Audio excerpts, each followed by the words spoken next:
You have explored various chart elements. Let's take a look at trend lines. A trend line is a straight or curved line element that can be added to your chart. It is typically used to show a trend over time. A trend line helps the reader to understand and interpret the flow of data in the data. It answers questions like, are our sales going up or down? Or how are the averages looking in comparison to the results each month? There are several different types of trend lines to choose from. Let's look at a couple of examples. Here is an example of an exponential trend line. This type of trend line is curved to show data rising or falling at constant rates. And this is an example of a linear trend line. This trend line is used to show simple linear data sets.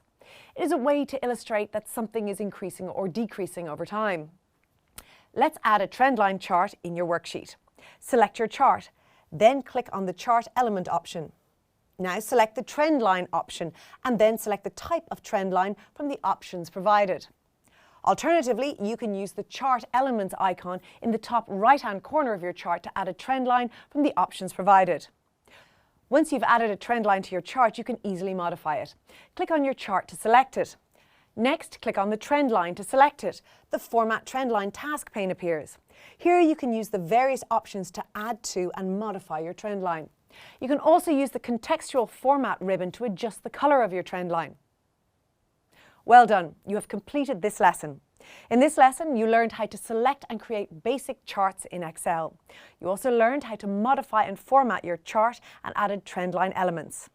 Later, you will learn more on analyzing data using pivot tables. See you soon.